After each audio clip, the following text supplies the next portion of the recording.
Why do two highways exist in the same state that have the same number? Highways around the United States have various numbers, but rarely we may come across some highways in a state with the same number, and sometimes these two highways share the same pavement.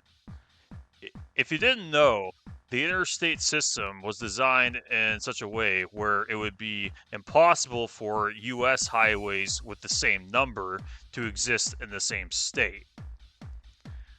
We'll look at 4 examples in this video where that is not the case. There may be a few I forgot to mention, but if I did, please leave a comment below. Don't forget to like and subscribe if you're interested in these videos, or if you want to see me upload more content. So do everything you see in the lower left, and let's get started. I will be ranking all 4 of these instances from the least offensive to the most irritating. In fact, I happen to live in some of these states where this happened.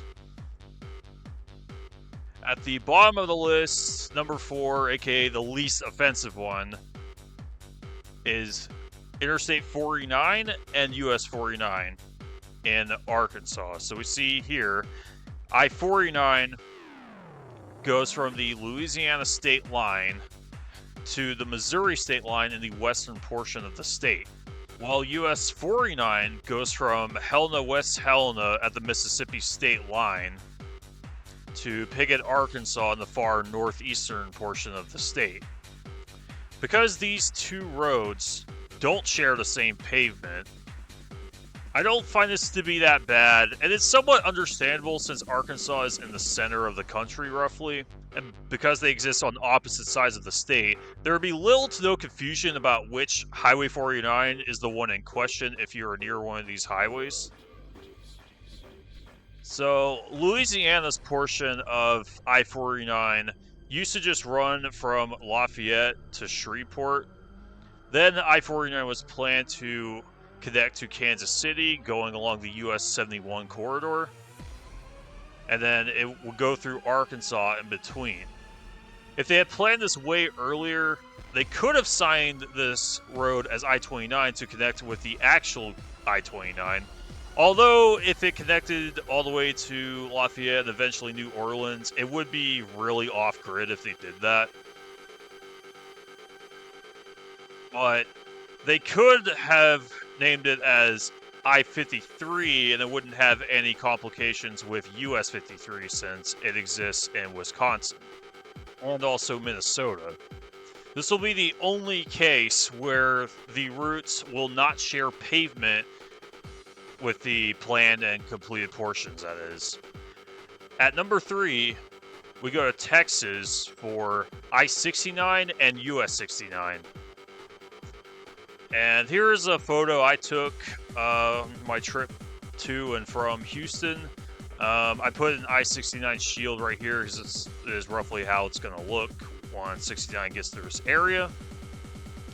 I-69 is currently incomplete, but is planned to go from 3 spur routes in Laredo, Farr, and Brownsville at 69W, C, and E respectively. And it is planned to go to the Louisiana state line just east of Tenaha, Texas, and it passes through Houston on the way, and part of I-69 is already complete in Houston since it has existed as a freeway for some time. And then US 69 goes from Port Arthur, Texas, near the Gulf of Mexico, to Denison, Texas, at the Oklahoma state line. I-69 does not exist in Lufkin yet, but it will meet US 69 and eventually share pavement with it. Both highways exist on the eastern side of the state, which does make this instance odder than the last one. There are multiple ways that these roads could have been renumbered to avoid confusion. The portion south of Memphis could have become Interstate 47, since there is no US 47. However, I-69 will serve as an important border-to-border superhighway, so I understand why they didn't change this number. US 271 could take over the portion south of Tyler on US 69. That way there would be no overlap. Even though I-69 would still exist in the same state, they would at least not share pavement. However, roughly 100 years ago, US 69 actually took over US 271's route to Beaumont and I guess Port Arthur. So it's very unlikely that the opposite will ever happen, where 271 takes back over. However, the section from Denison and to the south could become a new spur route of US 75, such as US 375.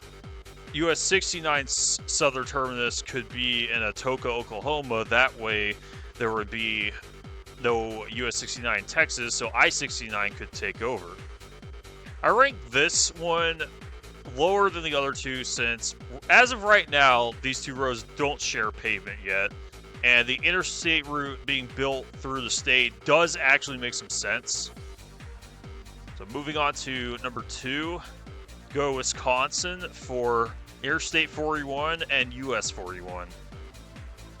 Interstate 41 goes from the Illinois border to Howard, Wisconsin, in northern Wisconsin.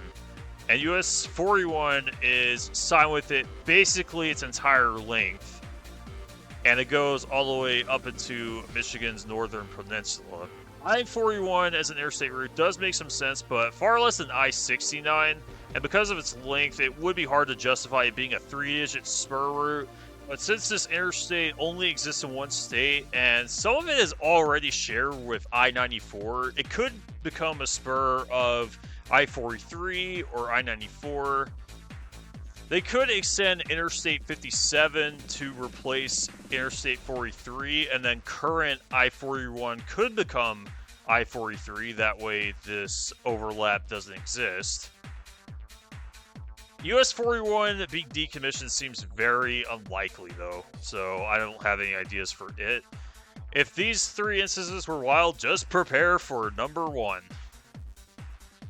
And at number 1, from the interstate and provincial control city capital itself, we have Interstate 74 and US 74 in North Carolina. I-74 was created to connect the Carolina coastal cities with the original I-74 in Cincinnati, Ohio. US 74 goes from Wilmington to the western tip of the state. It's a very long highway through the state. While I-74 may aid North Carolina by connecting Winston-Salem to its coastal cities, it will be extremely unlikely that it will be built in the states between North Carolina and Ohio. And US 84 already does a fine enough job connecting the mid-sized cities of North Carolina to Charlotte and other places. So there's really no need for an I-74, and I have no idea why this was one of their ideas.